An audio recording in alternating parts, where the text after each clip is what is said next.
Coming up on News 5 at noon, the Sullivan County Board of Education meeting to discuss teacher pay raises. We'll let you know what they've decided and where that moves next for possible final passage.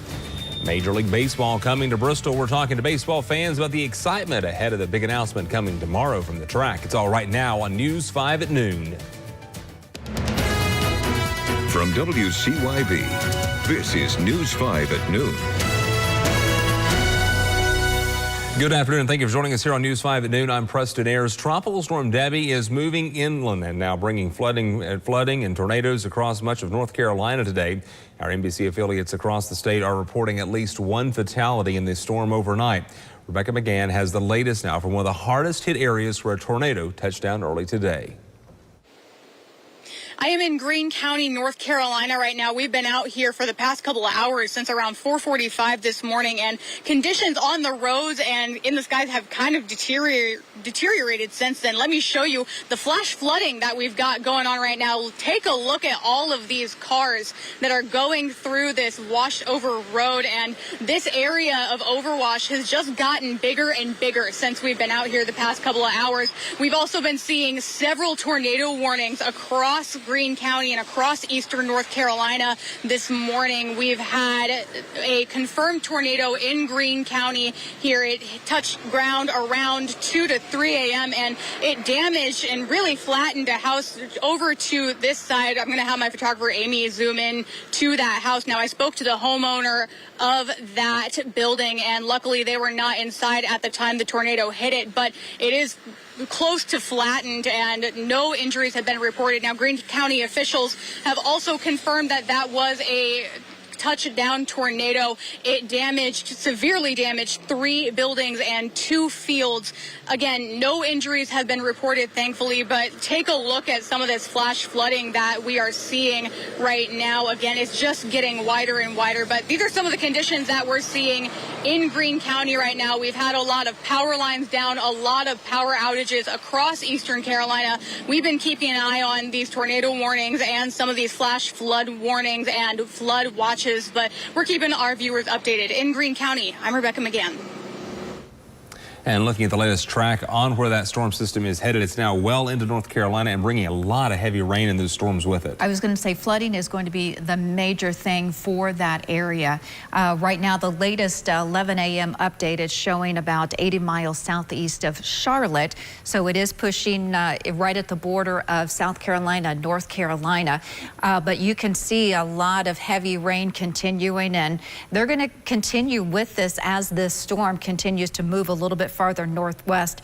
Right now it is moving at northwest about 10 miles per hour. Earlier it was 5 miles per hour this morning. So it is going to start to increase, push a little bit farther northwest, and then gear off or bear off to the northeast and affect Virginia as we head through today, tonight, and into tomorrow before it heads up into Pennsylvania and New York by late Friday and into Canada by the weekend. Right now, as we take a live look from the Ashley Camera Network over Johnson City on in Roan Street, cloudy skies across the region, 79 degrees right now. Northeast winds around 5 miles per hour.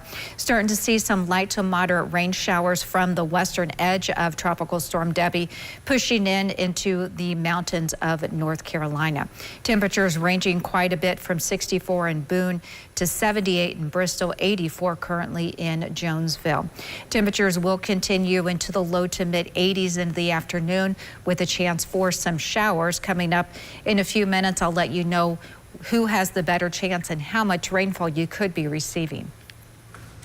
New at noon, John Deere Power Products investing nearly $15 million in creating 25 new jobs at its Greenville factory. The expansion will allow the company to meet projected customer demand for the Z300 and Z500 zero-turn mowers.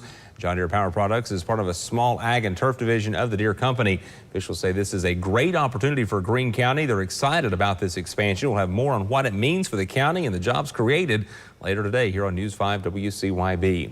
Tennessee, now the first state in the nation to offer free diapers. The program began on Wednesday statewide. Families with children ages 2 and younger covered by TennCare and Cover Kids can now receive up to 100 free diapers every eligible child each month. Diapers are available through participating pharmacies. Parents can obtain disposable diapers, including training diapers, by presenting their child's Optum Rx card at the pharmacy. Officials say 47% of families report being unable to afford adequate supplies of diapers. On average, that's about $1,000 a year. There's a link on our website this afternoon at WCYB.com to find a list of participating pharmacies here in our area. After months of discussions, the Sullivan County School Board making teacher pay a bit closer to becoming a reality. And board member Randall Jones making a motion for a 15% pay increase for teachers and staff. And after an hour of discussion, they amended that proposal to decrease the amount of administration pay scale to match that of the teacher pay scale. The support staff also receiving a 15% increase. The director of schools telling News 5 that he feels that it was the right decision for everyone involved. If it means our support staff and our teachers not getting this raise, then take me out of the equation. We don't have to have a raise if it's going to keep them from getting a raise. So I think the compromise was there, but I think it was a willing compromise to make sure we do the right thing for the teachers and support staff in Sullivan County, along with being able to help our administrators as well. And at this point now goes to the Sullivan County Commission for its consideration. They'll look at that at a work session later today, and then it's on the agenda for the full commission meeting coming up tomorrow. People around the Tri-Cities reacting to some big news of Major League Baseball coming to the Tri-Cities. Bristol Motor Speedway expected to host a game between the Atlanta Braves and Cincinnati Reds coming up next year. Excitement already building in the community just as news as this is starting to leak out. The owner of Fanatics 101 in the Mall of Johnson City saying he's been waiting for another big event of this size to come to BMS. Finally was my first reaction when I heard it. Was like, man, it's finally coming. We've been talking about it for years. Braves and Reds are the closest team, and what better than have it to have it in Bristol at a massive venue. I think people will come around. It's going to be a huge impact on the economy around here by having all the different people come from all over right here in the Tri-Cities area. I'm super excited. I'm a big Braves fan, have been for my entire life, so I'm glad that they're coming local. That'd be awesome. I thought, how are they going to get a baseball diamond in the half-mile oval? But I think if they done a football game there, the Braves and the Reds will be amazing. And BMS planning a news conference tomorrow morning. Expected to learn some more details about this announcement. We'll learn all about that in the big announcement coming from Bristol Motor Speedway coming up tomorrow. We'll have that for you here on the air and also online WCYB.com as it's announced. We'll share that with you. New documents, part of a federal study of a long-distance passenger rail, lists the route that would run through the Tri-Cities as the #1 priority in the nation for implementation. News 5's Caleb Perney explains what the study says and the potential impact it could have on our region and the future. The nearly 200-page document is from the final meeting of a federal study on long-distance passenger rail. It outlines a potential concept of what could happen, and in a ranking of the priorities, a route through the Tri-Cities is #1. It adds fuel to efforts to bring service to Bristol. It's a great talking point. I mean, in fact, I'll probably take it with me and start handing it out to some of my appropriators and just say, look what's #1. Just keeping track of what's #1. The concept route goes from Houston to New York with daytime stops in Atlanta and Chattanooga and night stops in Knoxville and Johnson City. Portions from Roanoke to New York and from Mobile, Alabama to Houston already exist. You've got to incorporate more than just Bristol in order to make it effective. And man, this is a whopping project. The concept stretches across 1,800 miles and serves more than 5 million people. Besides the visitor and the tourism experience piece of it, people travel for work. And if you can get on a train and you can do your work while you're traveling to D.C. or to Nashville or wherever you're trying to go. The study projects it could cost $5 billion to build and take 15 years. The next step, a report to Congress. The potential for federal funding could boost Virginia's efforts as it works on an expansion from Roanoke to Christiansburg. It's everything we have been dreaming and working toward for decades in this community. So, I mean, this is a critical piece of development that will change the landscape for not just Bristol, but for all of Southwest Virginia and Northeast Tennessee. In Bristol, Caleb Perney, News 5, WCYB. Carter County residents are getting some help when it comes to home repairs and renovations. The Tennessee Department of Housing has awarded a grant to the county for $500,000. It comes with help from the First Tennessee Development District, allowing residents from the county to make necessary repairs despite financial hardships. Our citizens are in a situation where they're deciding whether to purchase prescriptions or groceries. So these federal dollars remove that concern, especially when you're asleep in your home at night and your roof's leaking or your foundation's falling in and you don't have a safe place to live. County leaders will announce a public hearing in the next few months where the application process will be explained for residents to apply. Business leaders and officials from both sides of the Bristol state line meeting for the State of the Cities event. It's an annual event hosted by the Bristol Chamber of Commerce. The mayors of both Bristol, Tennessee and Virginia sharing their vision for the future. Tennessee Mayor Vince Turner explaining the expansion of manufacturer A.Y. McDonald into the city and the benefits there among a list of new businesses. Bristol, Virginia's Mayor Becky Nave talking about the upcoming 10th anniversary of the birthplace of country music and the soon-to-launch Hard Rock Casino. You can appreciate how important the process of change is, and how necessary it is to remain competitive in a quickly changing world. You also know that the process of change is rarely an easy one. We celebrate our achievements. We're reminded that we're building the foundation of Bristol. Our thriving tourism economy, rich musical heritage, outdoor beauty, and commitment to our residents all contribute to making Bristol a great place to live. Former King University women's wrestler Sarah Hildebrandt, now a two-time Olympic medalist. Hildebrandt taking home the gold in the Paris Olympics yesterday. News 5's Liam Bridgman attending a watch party at King University, talking with her coaches and supporters about Hildebrandt and her success in Paris. Hildebrandt's gold medal victory at the Paris Olympics marks the second time a former King University athlete has won a medal. The first, Hildebrandt in 2020. Words can't express how proud I am of her. Jason Mormon has coached wrestling at King University for 15 years. He says Hildebrandt was a one-of-a-kind wrestler and a one-of-a-kind person. If I was going to describe her in one word, authentic. And you can see that when she competes. She is just a genuine person, definitely off the mat, and a beast on the mat. Mormon believes Hildebrandt's dedication to the sport helped lead her to victory in Paris. Words probably couldn't describe how excited I am for Sarah right now. And, you know, it's a dream. Every kid has it, you know, when they start a sport, and especially in wrestling. You know, this is the pinnacle. David Hicks, Vice President for Athletics at King University, says Hildebrandt's Olympic run is a sign of things to come. Jason, the culture and the championship culture that he has within that program is going to continue to produce young women who excel and compete at the top of their field. Leaders of King University athletics say they're proud of Sarah, and they hope her accomplishments encourage other athletes to live out their dreams. Well, you certainly hope it inspires young women to shoot for the moon, you know, to set goals and try to achieve those goals. There were Olympians that she looked at and said, that's what I want to be. And that's who Sarah is right now for probably hundreds of young women, whether they're wrestlers or not. At King University, Liam Bridgman, News 5, WCYB. Storm Track 5 weather cameras brought to you by your locally owned Ashley.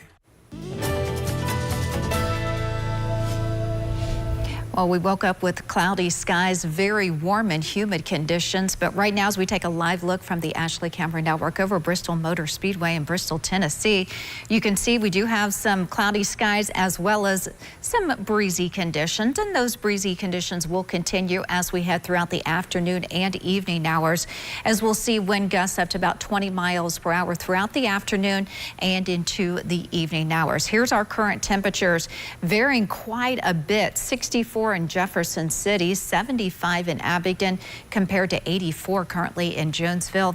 Rogersville around 83 degrees. The reason for this is those rain showers are starting to move into the North Carolina mountains. Everyone else is looking dry, but a lot of cloudy skies. And some of this, that's just to the very east of our viewing area in western Tennessee, in western North Carolina, receiving some heavier rain showers. Right now, it's about 80 miles southeast of Charlotte, expected to move a little bit farther northwest and then more into central and northern portions of North Carolina before it moves off to the north and to the east. So giving a closer look here's Charlotte as well as Greensboro, and then Boone into the North Carolina. So starting to move in the very western portions of that tropical storm Debbie. That area right now is under a flood watch through tomorrow. So we storm we're looking at within Grayson County in Virginia and Ashen, Watauga County in North Carolina. This is updated since early this morning, but the flood potential in Mountain City, eastern Tennessee, and into North Carolina is now in an elevated. And of course, the farther east you go, it's in a medium and high. That's where the heaviest of rainfall is going to fall. So as we head throughout the afternoon hours, starting to push a little bit farther west into Mountain City, Marion, into Wythe County.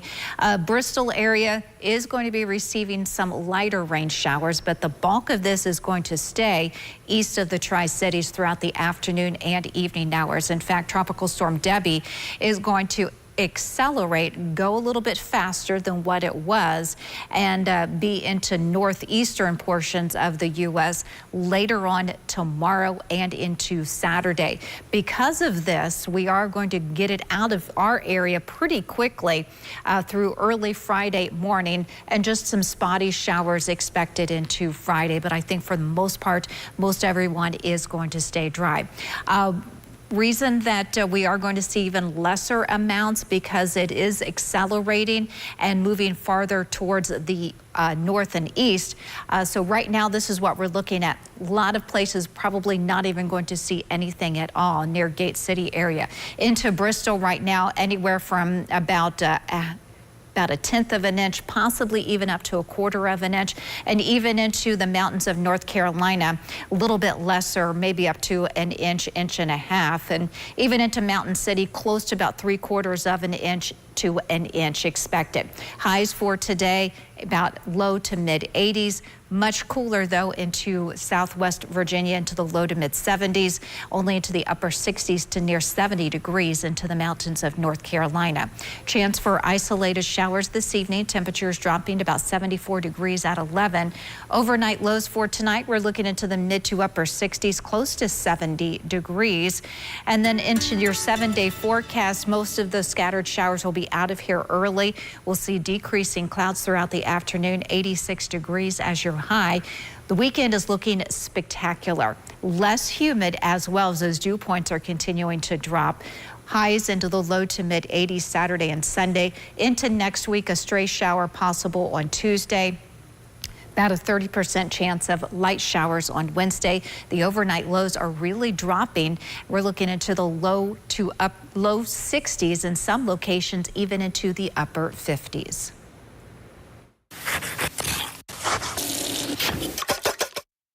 One of the challenges we come across in the summer is finding recipes that are light and bright.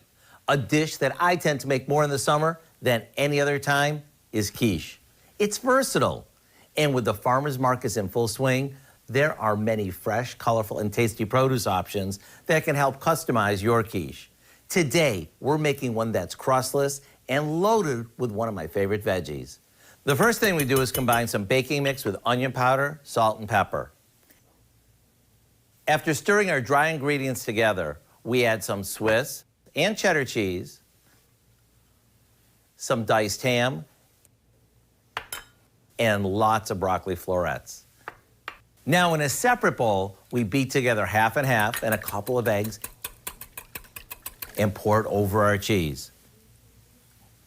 After giving it a good mix, we pour it into a pie plate and bake it off. Once it cools slightly, it's ready to cut into wedges and serve.